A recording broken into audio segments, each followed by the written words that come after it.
My sister passed away, leaving me 250 acres of vineyards, 400 head of cattle, and a classic Cadillac. After 8 years of silence, my daughter suddenly appeared in high heels, declaring, "I'm here to help manage everything." But the moment my lawyer walked in with 2 deputies, she quickly backed away, 3 steps in a row. At my sister's funeral, my daughter Vanessa publicly humiliated me. She stood in front of everyone and shouted that I had no right to the 250-acre vineyard, the 400 head of cattle, the vintage Cadillac, or the $1.8 million Lydia Monroe left to me. 8 years ago, Vanessa cut me out of her life because I refused to fund her husband's failing business. That day, she turned her back on me. But this time, in front of 100 witnesses, she tried to erase me again. I froze, caught in the shame, but a new resolve stirred inside me. What came next would make her regret ever underestimating me. I didn't say a word when she called me a parasite, not when her voice bounced off the high church ceiling, not when a woman in the front row gasped, not even when I saw Samuel lower his head in disbelief. I just stood there. My sister's casket was still at the altar, surrounded by lilies and a photograph of her in her garden hat, laughing. Lydia Monroe, owner of a sprawling vineyard, a herd of cattle, a classic Cadillac, and millions in cash, had left it all to me. But that didn't matter to Vanessa. My daughter hadn't spoken to me in 8 years, not since I refused to give her husband $30,000 for a business scheme that was clearly doomed. When I said no, she told me I had failed her as a mother, and then she disappeared. Now, in front of mourners, vineyard workers, and even a reporter like Clara with her discreet camera, Vanessa was staging a public execution. "This woman is not entitled to anything," she yelled. "She doesn't deserve the land. She never helped Aunt Lydia. She doesn't know the first thing about wine or cattle." She didn't stop. Her words hit me like fists. I didn't flinch. I didn't cry. I didn't ask her to stop. Underneath the shame and the heat climbing up my neck, I felt something solid, like armor. It had been growing for years, ever since her father, Richard, had convinced her I was the enemy. And now it was here, fully formed, as Vanessa tried to tear me down. After her outburst, the room fell into a heavy, waiting silence. The priest was speechless. People avoided my gaze. A few offered weak smiles, but most looked away. Samuel, Lydia's vineyard manager of 25 years, stepped beside me. "Let's sit," he whispered, placing a gentle hand on my elbow. But I shook my head. I wanted to feel the sting. Let her finish, I thought. Let her bleed out every last drop of venom. Let everyone hear it. Because the moment she stopped screaming, I knew the silence that followed would belong to me. When the service ended, I stayed behind. I watched the last of the crowd drift out. Vanessa didn't even look at me. She left with her lawyer, no tears, no backward glance at the casket. I walked up to Lydia's photograph and straightened the frame. Her eyes were crinkled in that way they always were when she caught me eating grapes straight off the vine. I whispered, "I heard you, Lydia. I know what you wanted, and I won't let her touch it." Out in the gravel lot, reporters hesitated. I kept walking. Clara gave me a small nod, and something in her face told me the world had seen what happened in that church, and they would remember. Later that evening, I sat at the kitchen table in the old cottage behind the vineyard house. It was the same table Lydia and I used to eat toast at as kids, waiting for the sun to come up so we could run through the vines barefoot. Now it was covered in legal folders. Maxwell Thornton, Lydia's attorney, arrived promptly at 7. He was calm, almost cold. "Harriet," he said as he opened his briefcase, "I'm here to formally read your sister's will, as per her wishes. This process will be private, with just you present. No drama." He read the final line. "All land, assets, livestock, personal property, and cash holdings are hereby transferred in full to my sister, Harriet Monroe. I entrust her to preserve this land, as I know she carries its roots in her bones." My breath caught. Maxwell handed me a sealed envelope. I recognized Lydia's handwriting instantly. I'll read it later, I told him. He nodded. We have a lot to review, but know this, your sister made everything legally airtight. She anticipated resistance. I gave a dry, hollow laugh. I already felt the first wave this morning. Maxwell paused. That wasn't the last. He left the folder on the table, tipped his hat, and disappeared into the night. I stayed at the papers. It didn't feel like a victory yet, but the shaking had stopped, and that was a start. The next morning began with dust and silence. I was already up when Samuel arrived, just after 6. He brought black coffee and 2 croissants. We didn't speak much. We sat on the back porch, watching the fog roll off the fields. Lydia's land. My land now. Samuel broke the silence first. She meant every word in that will. Harriet, I hope you know that. I nodded once. The quiet between us was comfortable. I spent the rest of the morning at Lydia's old desk, sorting through the folders Maxwell had left, titles, deeds, insurance policies, ranch hand names, vendor lists. The paperwork had a clarity to it, a structure, unlike the chaos Vanessa had thrown into the church. By noon, I was at the vineyard office with Maxwell and Lydia's accountant. The transfer is complete, Maxwell said. All holdings are in your name as of this morning. I signed the final page and closed the folder. I assume your daughter has not reached out, he said. Not a word. He gave a tight nod. Then be prepared for the next stage. She won't go quietly. I leaned back in the chair. I don't expect her to. She did not disappoint. That evening, a courier arrived with a packet of legal documents. I opened them alone in the kitchen, standing by the sink. Demand for immediate reconsideration of will execution.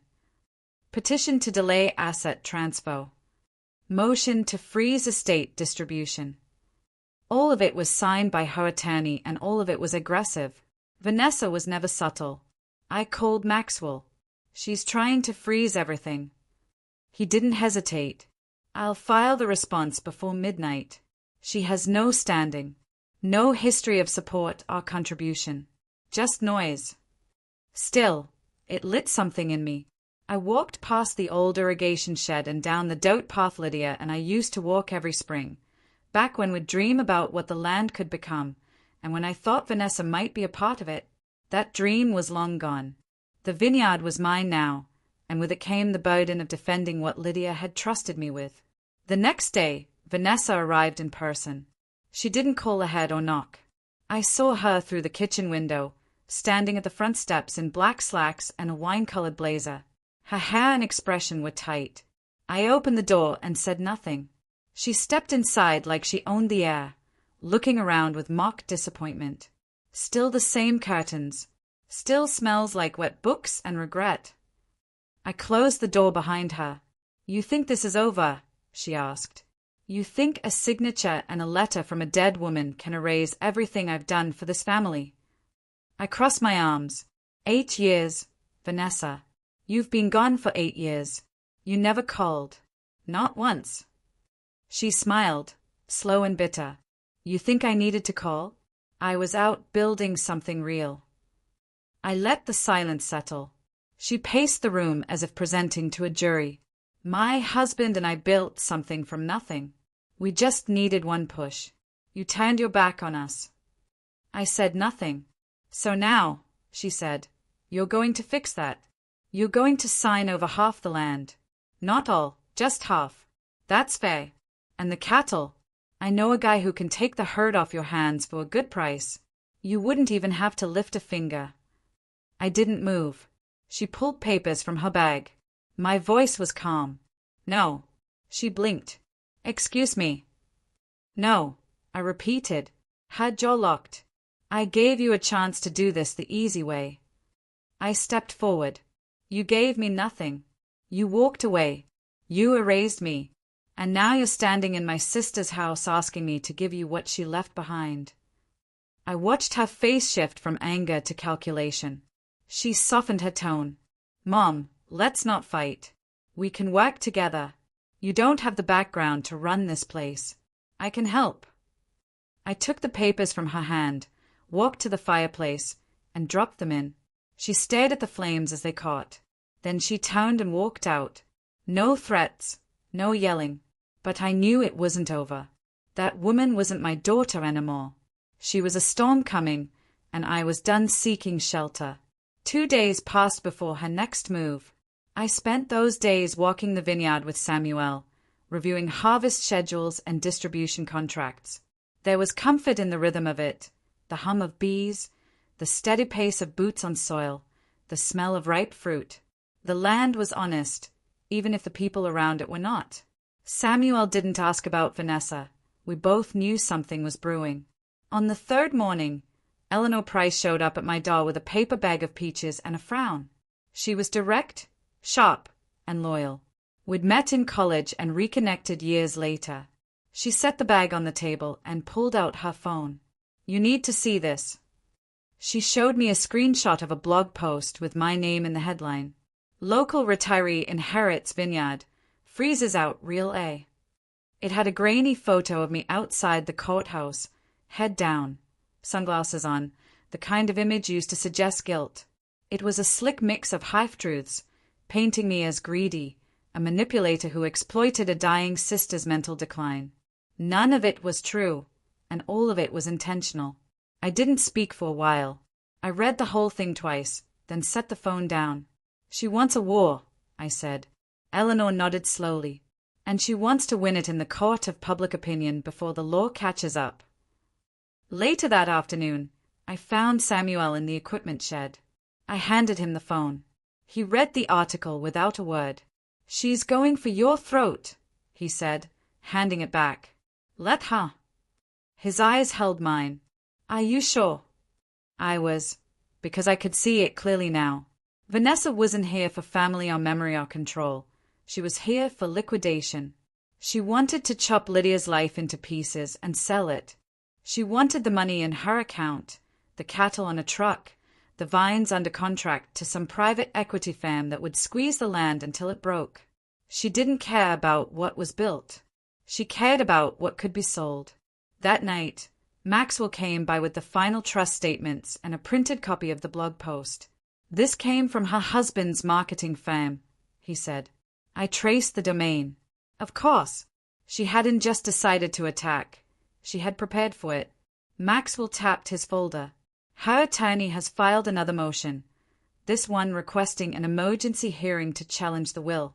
I'll handle it, but I want you to be ready." "I am," I said.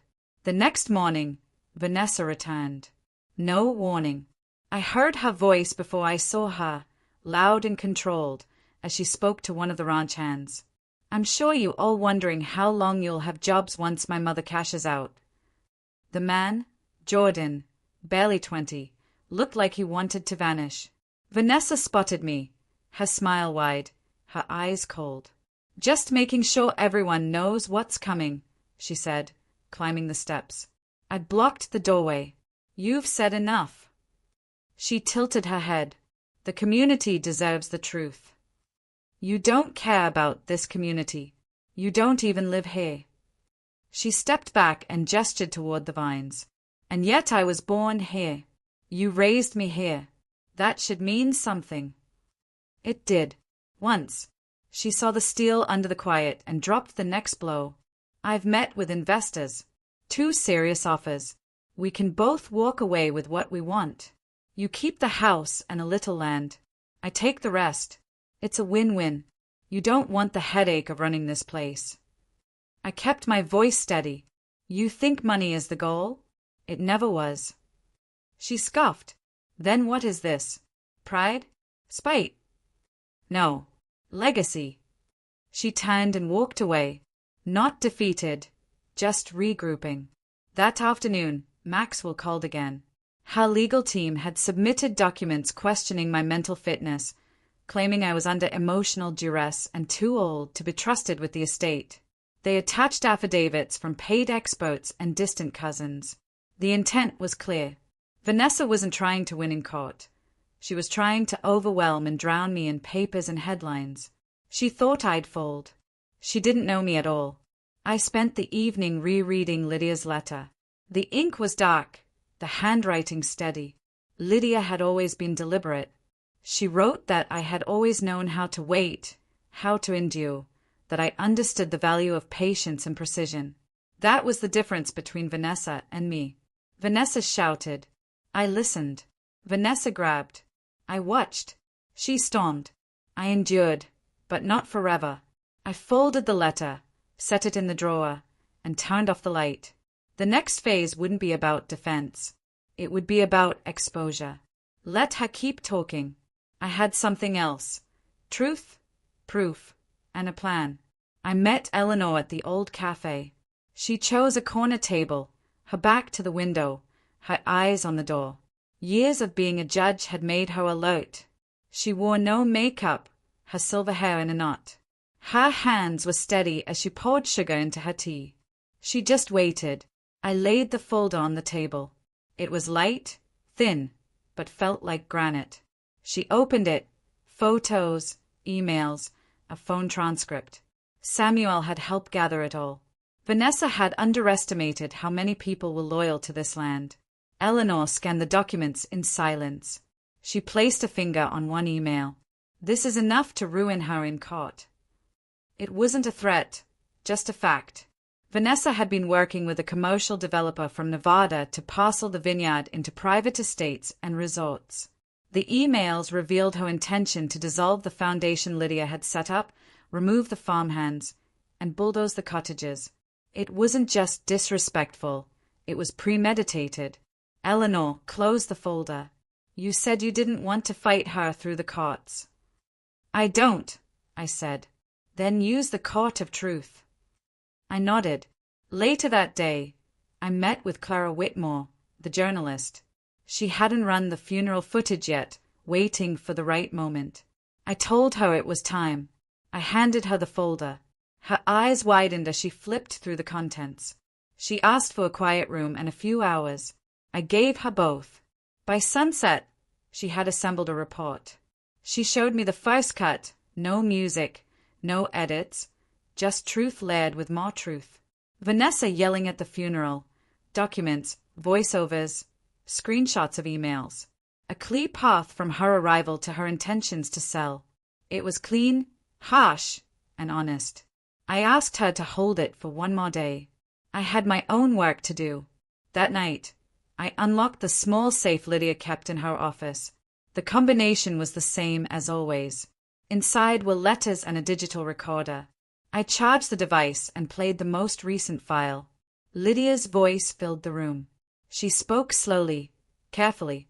She talked about Vanessa, about her manipulation, and how she had once believed Vanessa would carry the family's legacy. But then she learned otherwise. Lydia spoke of betrayal, of how Vanessa had pressured her to change the will, and how she disappeared when Lydia refused. She closed the message with a sentence that pierced my chest. I'm leaving it all to you, not because you want it, but because you won't sell it. I saved the recording and made 3 backup copies. The next morning, I invited Maya to walk the fields with me. She'd been quiet, keeping her distance. I didn't blame her.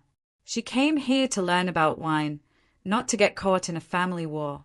We walked the rows in silence. The grapes were nearly ready. Finally, she said, I saw the blog post. I didn't believe a word of it. I thanked her. I told her about Lydia's message, the video Clara had built, and the town hall meeting in 2 days. Her eyes lit up. You're going to show it? Yes. The hall was already reserved. Lydia had booked it for the annual appreciation night. Vanessa thought it was cancelled, but I kept the reservation. Now it would be used for something else. The next 48 hours moved fast. Clara polished the report. Maxwell reviewed it for liability. Samuel called in 3 former managers who had been burned by Vanessa's husband's failed business. Eleanor prepared a written statement. I didn't sleep, not from fear, but from clarity. I finally understood what Lydia had known. That silence protects no one. That dignity without action is surrender. The night of the meeting, I arrived early. I wore dark jeans, a clean white shirt, and Lydia's hat. The seats filled quickly with workers, neighbors, and former staff. Even the mayor showed up. Vanessa walked in 20 minutes late, her heels loud against the floor. She took a seat in the front, crossed her legs, and smirked. She thought this was another attempt at public sympathy. She didn't know the screen behind her would show her own emails. The lights dimmed. Clara stood and introduced the report, stating the facts. The video began. You could hear a pin drop. When it ended, the room was stunned. Then came murmurs, then voices. Samuel stood and spoke. Then Eleanor. Then a field worker who had been there for 21 years. They spoke of integrity and what Lydia had built. Vanessa stood, red-faced, trying to shout over the noise, but no one was listening. I walked to the microphone. I looked out over the room, then at her. You came here for money. I came back for memory. She opened her mouth, but there was nothing left to say. The meeting ended with a symbolic vote. Support for Harriet Monroe as the sole steward of Lydia's estate. Every hand went up, even Maya's. Vanessa walked out alone, and no one followed. The fallout began before the chairs were folded. By the time I got home, Clara's report had been clipped into segments and shared across the county. The clip of Vanessa screaming at the funeral. The email about bulldozing the barn. It was all over social media. I didn't post a word myself. The town did it for me. At sunrise, Samuel texted 2 words. It started. By noon, the wine co-op pulled Vanessa's name from their board. By evening, one of the 2 investors she had mentioned sent a letter to my attorney, withdrawing from all discussions. The silence from her side was telling. For the first time, the pressure shifted. It wasn't just mine to carry. The community had seen and heard. And whether they supported me out of respect, guilt, or clarity, it no longer mattered. The line had been drawn. Eleanor came by the next day with a folder and a firm look. She sat at the table and opened it. I need you to see this. It was a draft of a sales contract Vanessa had never filed. She had intended to hand over 3 parcels of land to a developer. She would not have succeeded, but she had tried, and in writing. The deal fell apart the moment the footage aired, but the document remained. It was enough. Eleanor met my eyes. I've already submitted it to the local land commission. If she tries again, they'll flag it. I closed the folder. It was all beginning to settle. I should have felt relief. But one part was left. Vanessa hadn't left town. She hadn't apologized. She was quiet, which meant she was planning something. That evening, I walked the vineyard with Maya. We walked past the oldest section where Lydia's favorite rose produced sweet fruit. Maya paused. I've never seen a room turn like that. You didn't raise your voice. You just told the truth. I nodded. Lydia used to say, a lie makes noise. Truth does not need to. She smiled and walked ahead, but I stayed back. I had one more thing to do. I returned to the house and opened Lydia's safe. There was one letter I hadn't touched. It was addressed to the foundation board, dated 3 weeks before her death. In it, she stated that Vanessa was not to be included in any decision-making capacity. She had written it as a precaution. Now it was a tool. Maxwell reviewed it that evening and nodded. This makes it airtight. She has no path forward now. The next morning, I drove into town. People looked at me differently, not with pity, but with recognition. The woman at the feed store handed me my receipt and said quietly, "You did good." It was permission to stand tall. When I got home, I found Vanessa's car. She was on the porch swing, arms folded, eyes hard. She didn't rise when I approached. "You humiliated me," she said. I didn't respond. "You made me look like a monster." Still, I said nothing. "You think this is over?" I held her gaze. She blinked first. I could see the crack. She wanted to scream, but she had nothing left to scream about. She had tried everything, and none of it worked. Not because I was stronger, but because she underestimated what it meant to carry history. She stepped off the porch and walked past me. As she reached her car, she turned. "You've ruined everything." Then she got in and drove away. I stood there for a while, not triumphant, not bitter, just still. Inside, I sat at Lydia's desk and wrote a short letter. It thanked the foundation board for their trust, confirmed my intention to honor Lydia's legacy, and enclosed a copy of her final letter. Then I went outside and stood in the sun. The air smelled like soil and grapes. It was the scent of something saved, something earned. The next step was to face the legal consequences of what she tried to do, but that would begin tomorrow. Tonight, I would rest and listen to the vineyard breathing. Because the land, unlike people, never lies. It simply waits to be protected. It began with an envelope from the county office, hand-delivered by a clerk. It contained a formal notice of investigation. The county had launched an internal audit after receiving an anonymous report. The report included documents Eleanor had flagged and footage from Clara's piece. It didn't mention Vanessa's name, but the timeline and references made it clear they were coming for her. I sat at Lydia's desk, feeling no heat in my chest. I had done what needed to be done. Now the weight had shifted. I called Maxwell. They'll ask for your cooperation as a witness. I told him I was ready. That afternoon, I gathered all the original files, emails, copies of the contract, Lydia's voice recording, and the letter to the foundation board. Everything was organized. When Eleanor arrived, the table looked like a courtroom exhibit. She reviewed it all. "Solid," she said, adding her own notes. Meanwhile, word had spread. Clara's news piece had gone national, hitting a nerve about family betrayal and inheritance. A second envelope arrived from the district attorney's office. It stated that a hearing had been set to determine if formal charges could be filed against Vanessa for fraud and attempted misappropriation of trust assets. It was real now. The same afternoon, Vanessa's car disappeared from her rental. I knew she hadn't gone far. Vanessa never ran. She hid and then struck. But this time, the window was closed. Maxwell called me in for a deposition. I wore the same outfit as the town hall and brought the folders. My voice didn't shake. I told the truth.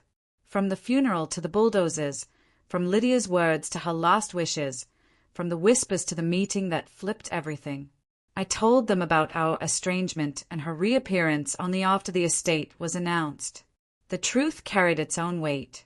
After the deposition, I walked the courthouse steps. The air felt light. I didn't feel victorious, just precise. That evening, Samuel stopped by with news. One of Vanessa's old associates had given a statement to the DA, with emails and voice notes. A second hearing was scheduled, with potential charges now including coercion and falsifying investor documents. The news spread fast. Vanessa's name was being spoken aloud in courtrooms. Maya told me that an association connected to Lydia's work had gathered over 4,000 signatures in 24 hours. People who had never visited the vineyard saw themselves in the story.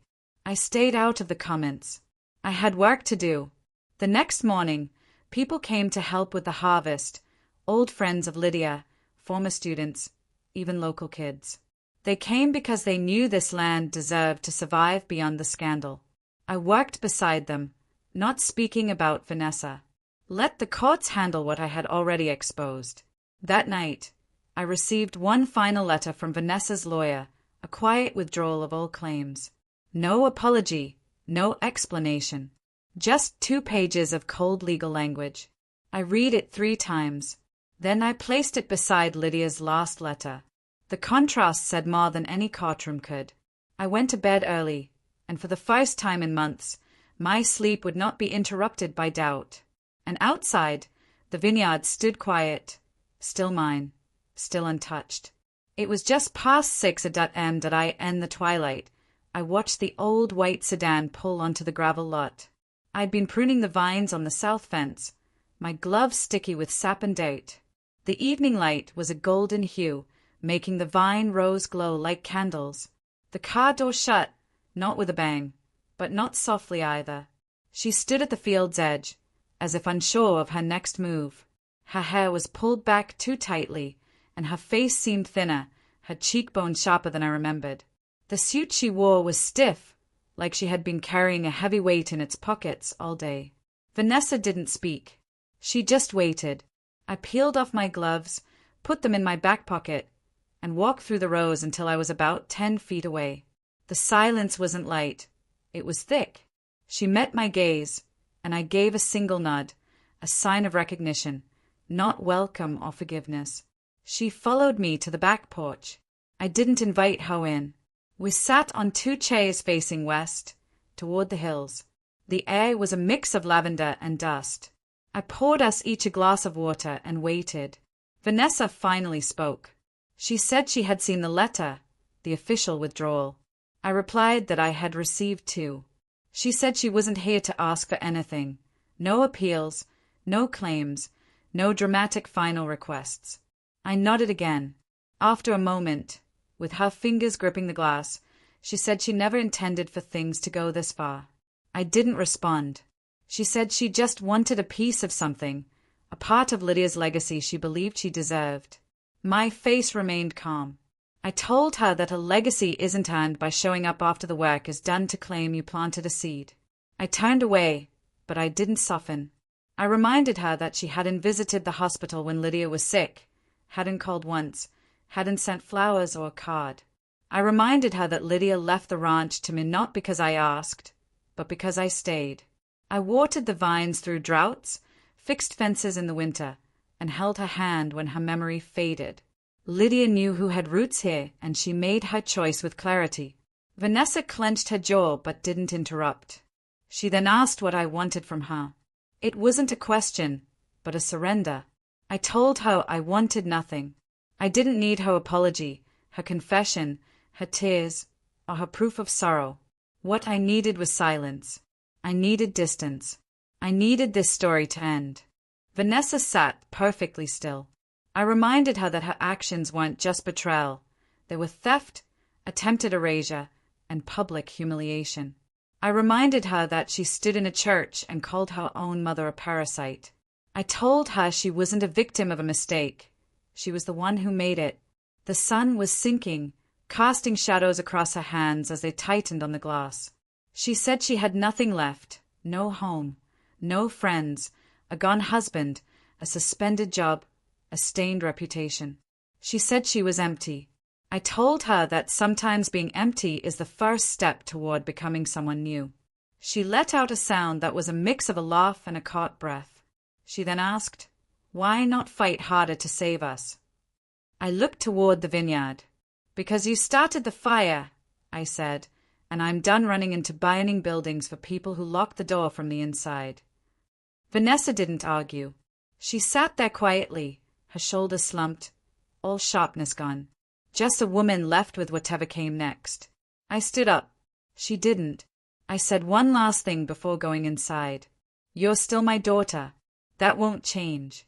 But love without respect is a wound we keep pressing on." I walked away without looking back. Inside, I stood at the window and watched her sit alone for a few more minutes. Then she stood slowly, walked to her car, and drove away. No goodbyes, no drama, just an ending. That night, I didn't write anything down. I didn't relive it. I didn't tell Samuel, Eleanor, or Clara. Some things don't need repeating. They need to be closed. I shut the door, poured myself tea, and sat in the quiet of the old cottage, watching the last light fall over the land Lydia left in my hands. I let it fall. The ranch felt different the morning after Vanessa left. Not silent, but quiet, as if a heavy weight had finally been lifted. I woke before sunrise, just like always, but this time I sat on the edge of the bed for a few extra minutes. My hands rested on my knees, and for the first time in years, the usual pressure on my chest was gone. I didn't rush to make coffee. I let the wind carry in the scent of damp earth and crushed lavender. Everything felt lighter, even the dust. I didn't feel like I had won. There was no victory, no applause, no slamming doors. The feeling was more like taking a deep breath after holding it for years, like stepping from darkness into the open air. I ate a simple breakfast on the back porch, toast and eggs, while the wind swirled leaves across the deck. My old dog, Clovis, came and rested his head on my knee. I scratched his ear, and we sat in comfortable silence. I knew the days ahead wouldn't be simple. The wound between Vanessa and me hadn't vanished. It had just been cauterized. It would leave a scar, but it wouldn't fester. For now, that was enough. I spent the morning walking the property. Lydia used to call it touching base with the land. I followed her old paths through the orchard and fields, past the shed where we collected rainwater. I ran my fingers over the wild herbs growing by the fences and stood at the edge of the vineyard, looking at the ancient, thick vines and the young ones we planted last year. I thought about how long it took them to grow, to take root, to bear fruit. There was a quiet honesty in their process. They didn't rush or complain. They simply did what they were meant to do, season after season. I walked past the barn and watched the calves kicking up dirt and snorting. I tossed some hay into their trough and leaned on the gate, watching them settle down. It reminded me that life continues, no matter how dramatic the day before might have been. Around noon, I went inside and opened the big ledger in the kitchen. The first half was in Lydia's handwriting, the second half in mine. Bills still needed to be paid, and accounts had to be balanced. The work of the ranch didn't pause for personal problems. It demanded my attention, and I gave it. But as I worked, my thoughts turned to the future. The ranch had belonged to Lydia, then to me, and soon it would need to belong to someone else. Not just legally, but in spirit, someone who would love it out of genuine reverence, not obligation. That afternoon, I called Eleanor. She answered on the second ring, her steady voice a comfort I didn't know I needed. I asked if she could come by next week to talk. She said she'd bring tea and ginger scones. That evening, I took a wooden box down from the top shelf of my closet. Inside were old photographs, notes from Lydia, and a few pieces of jewelry I hadn't worn in years. I sifted through them slowly, holding each one. A photograph of Lydia and me, laughing on the porch with wine glasses, stopped me. I was in my late 40s. She had just turned 60. I remembered that day. We were dusty and tired, but we laughed like we had discovered something ancient and joyful. The photo reminded me of who we were before the bitterness and accusations, before Vanessa. It showed me that joy had lived here once, wild and free. I lit a candle in the kitchen and left the windows open, letting the wind blow through the house. I wrote in my notebook for the first time in months. I wrote about the weight of silence, the sharpness of memory, and the pain of motherhood. I wrote that forgiveness isn't a gift wrapped in ribbons. It's a slow process that asks only that you stop feeding the fire. I didn't write Vanessa's name. It wasn't needed. Some things are best left unsaid. By the time I went to bed, the candle had almost burned out. The house smelled of cedar and smoke. I closed the windows and checked on Clovis, who was already asleep by the fireplace. I turned off the lights and lay under the quilt, listening to the wind. And for the first time in a long while, I felt a deep sense of peace. It wasn't happiness, not yet, but it was a beginning.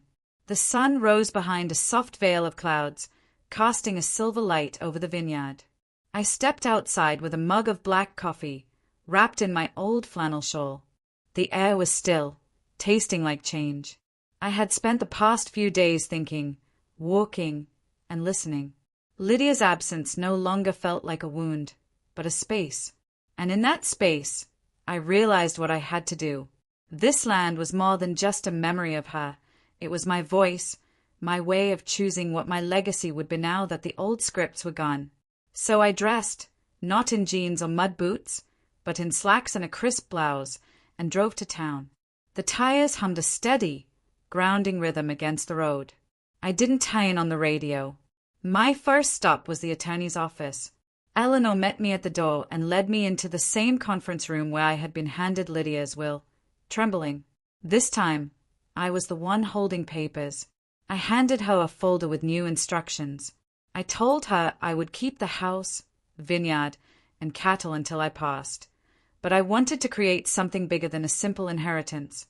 I wanted a community endowment in Lydia's name, a trust that would offer grants, mentorship, and legal support for women over 50 restarting their lives after loss or betrayal. Eleanor leaned back, reading the documents. She said very little at first, just a few clarifying questions. I explained I didn't want it to be a flashy charity, This was about control and clarity, about protecting someone I loved even after she was gone. Then I added a clause: Vanessa would receive nothing. Not out of anger, but because I was finally done compromising my worth. When Eleanor nodded and agreed to begin drafting the documents, I simply thanked her, folded my shawl over my arm, and left. Next, I went to the vineyard office and called a staff meeting. Just 7 people, some who had worked with Lydia for decades, others newer. Their faces held a mix of expectation and exhaustion. I told them the ranch would continue as always, that no one was losing their job. But I was also introducing a new line of business, weekend training programs on sustainable agriculture and wine production for women over 50. Some faces lit up, others looked confused. I didn't go into details, leaving room for their unasked questions, and ended the meeting. I returned home and moved through the house with new purpose. In the guest room, I packed up the floral bedding Vanessa had chosen and replaced it with Lydia's quilt. In the hallway, I took down the wedding photo of Vanessa and Todd, replacing it with pictures of harvest days, of Lydia smiling among grape crates. In my office, I pulled out the old tin box of letters from Vanessa. I reread a few, some affectionate, some bitter. Then I sealed them in a manila envelope, wrote her name on the front, and placed it on the top shelf of the closet. I didn't throw it away. I just put it out of reach. The next day, I started making calls. I called Alma Vasquez, a woman I'd met through Lydia who was widowed at 58 with a mountain of debt. She had since built a successful jam business. I invited her to lunch. I also called Jeanette Waller, a former high school teacher who had experience in adult education. I asked if she would be interested in designing workshops for the ranch. By the end of the week, I had 6 women lined up for the first evening session. I sat on the front porch with a glass of Lydia's Merlot. The sky was burning gold behind the hills, and the vines swayed slightly in the wind, like women sharing secrets. I wasn't trying to build an empire. I was simply trying to root myself in something honest. Just as the sun was setting, a car pulled up. It was Todd. He got out, dressed in pressed slacks and a navy shirt, walking with the confidence of a man who still believed charm could fix anything. I stayed in my chair. He didn't ask to come in. He just stood there with his hands in his pockets. He said Vanessa wanted to talk, that she regretted how things went, and that she felt hurt and abandoned, claiming the money wasn't the real issue. I didn't move. I told him Vanessa had chosen her silence a long time ago, before Lydia even died. I wasn't going to crawl over broken glass to reach a hand that only pointed blame. I told him the estate had been restructured. He flinched, then smiled, and said he understood. I let him leave with that smile. It was the last thing I owed him. That night, I wrote again, not about Vanessa, but about Lydia and what it means to protect something after it's gone. About how sometimes the greatest power isn't revenge, but reinvention. And for the first time, the page didn't shake under my hand. It held firm, just like the land. It began with whispers. A woman at the farmer's market told me she had seen a flyer for the vineyard workshops and had always wanted to learn how to graft vines but thought she was too old. Another woman, younger, said she heard about Lydia Monroe's ranch being used for some kind of secret training program. I smiled and kept walking, but inside I felt the current shifting. The seed I had planted was growing faster than I imagined. But it was the phone call from Jeanette that told me everything was about to change. She said a woman named Trisha Barnes had shown up to the info session, referred by someone named Vanessa, who was now calling herself a consultant. She said Vanessa was taking credit for the entire program. I sat very still. I didn't raise my voice or say her name out loud. I simply asked Jeanette to forward me the materials, the flyers, the emails. And there it was, my daughter's name stamped across the bottom of a glossy brochure, Vanessa Monroe, Strategic Community Development Advisor. She had written herself back into the story, but this time she wasn't trying to rewrite me. She was trying to take credit for what I had built. I didn't call her. Instead, I met with Eleanor. She didn't say, "I told you so," or raise an eyebrow. She just listened, took notes, and pulled out a thick folder. Inside were copies of the flyers, email threads from participants, and social media screenshots.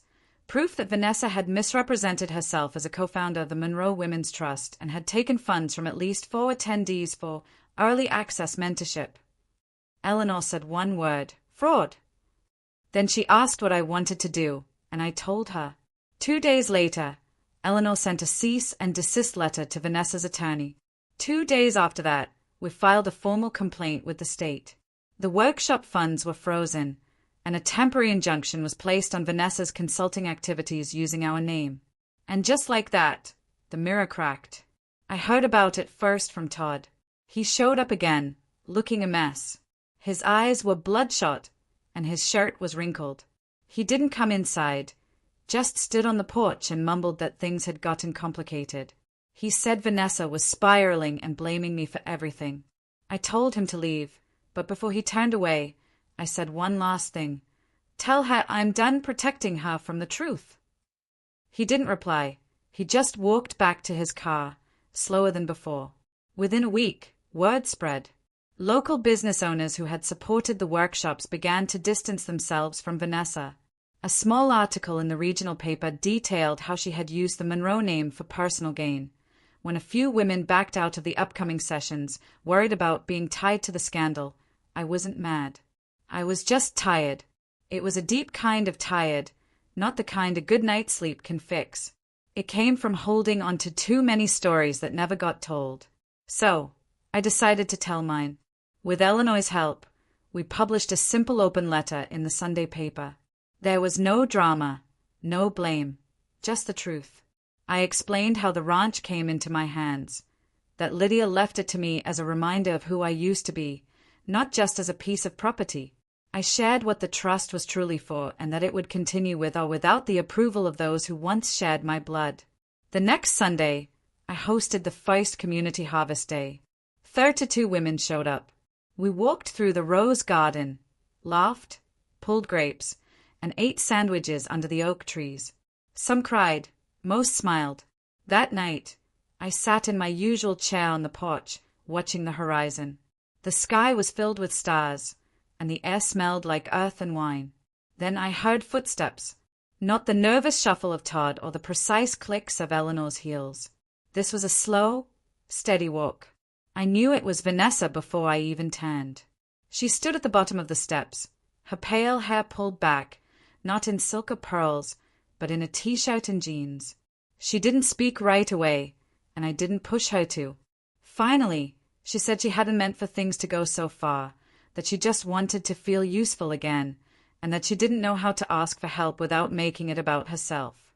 I listened, then told her that this wasn't about being useful or about forgiveness. It was about boundaries. I wished her healing but made it clear it wouldn't be in my house, on my land, or in my name. She nodded, her eyes wet, but she didn't beg or plead. She just turned and walked away.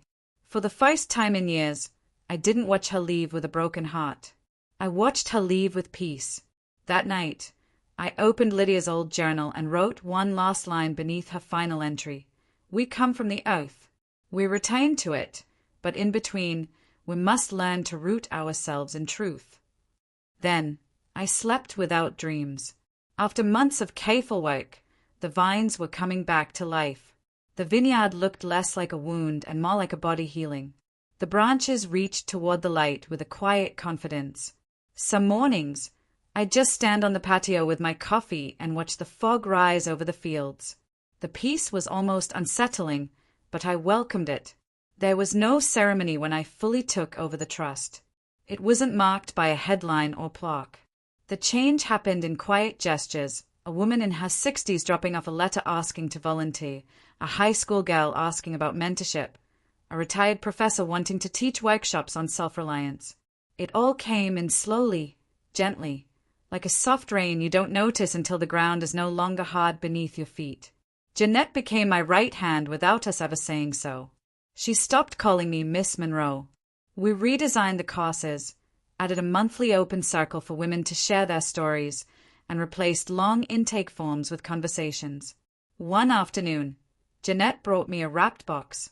Inside was a simple wooden sign with a name we'd only said aloud once before, the Lydia Monroe Women's Circle. I didn't cry, but I felt a tension I didn't know I was still carrying loosened in my chest. We hung the sign by the barn entrance. No announcement, no ribbon, just there, waiting.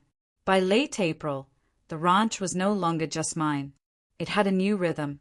People would show up on Saturdays with pies, jam, or folding chairs and leave with plant clippings, advice, or a comforting hand on their shoulder. No one asked who owned what, and no one asked about Vanessa. I stopped offering answers. The Cadillac still sat under the carport. Some days I thought about selling it, others about restoring it and repainting it Lydia's favorite hunter green.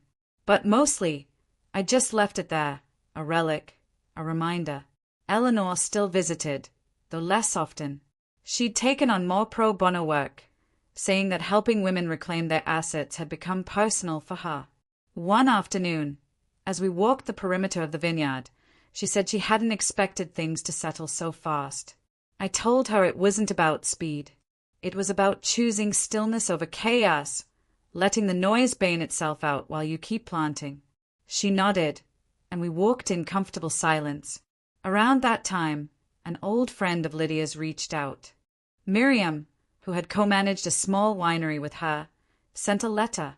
She had been following the news and had a piece of land in Mendocino she no longer needed. She said she'd rather pass it on to someone with calloused hands than another faceless developer. I took the train up. Miriam, in her 80s, had sharp eyes and a no-nonsense voice. But as she showed me the dormant vines, the broken fence, and the creek, I saw a ghost of Lydia standing beside her. We didn't shake hands. She just handed me a folder with the deed and said, "Make something honest out of it." By the end of the month, the trust had its first satellite site, smaller, with harsher soil, but real. News of it didn't travel far, but in our corner of the world, it was enough. A few women from the original group volunteered to help restore it, and Jeanette handled the early details. I drove back and forth twice a week, wearing gloves that had once been Lydia's. I didn't talk much during those drives. I just breathed. In those moments, I didn't feel like someone who had been betrayed or left. I felt like someone who had planted herself again. Evenings on the main ranch grew quieter. The volunteers would leave, Jeanette would head home, and the dogs would curl up at my feet. I'd sit with a blanket around my shoulders, watching the last bit of light fade. Sometimes I'd write, not in Lydia's journal, but in a new one. I didn't document the drama. I wrote about soil types, root growth, and the way women's faces looked when they smiled with both grief and relief. I wrote about starting over, not as a grand gesture, but as 1,000 small, solitary choices. It wasn't forgiveness. It was presence, the kind that doesn't demand to be seen, just felt. The ranch became quieter, and I became louder in other ways.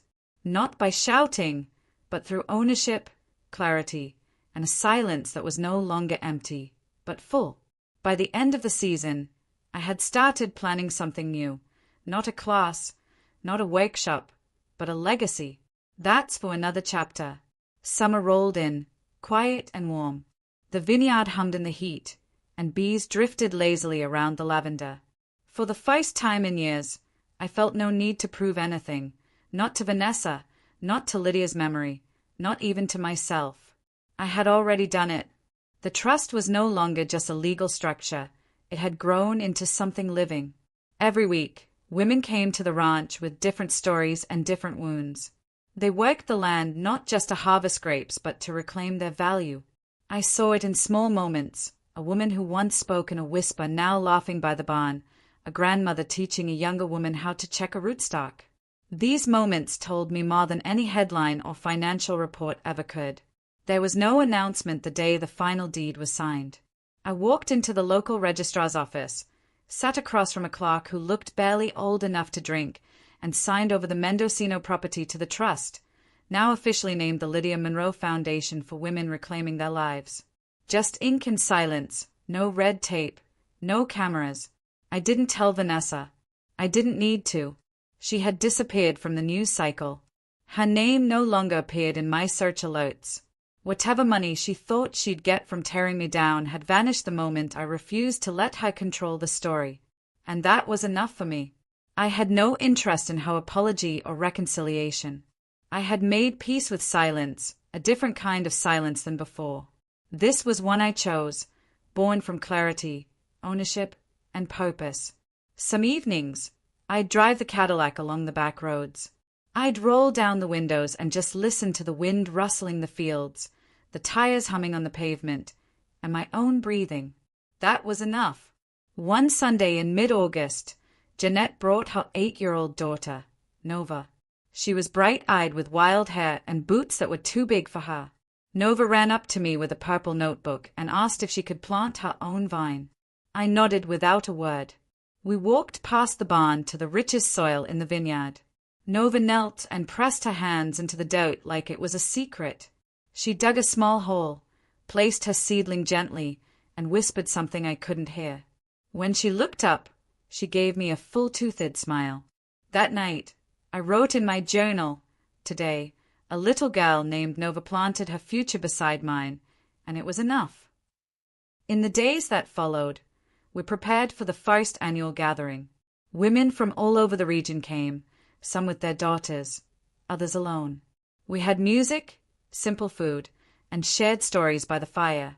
When it was my turn to speak, I stood in front of them, looking out at the vineyard bathed in amber light, and said one sentence. This land was once a battlefield. Now it's a table, and there's room for every one of you. I didn't cry.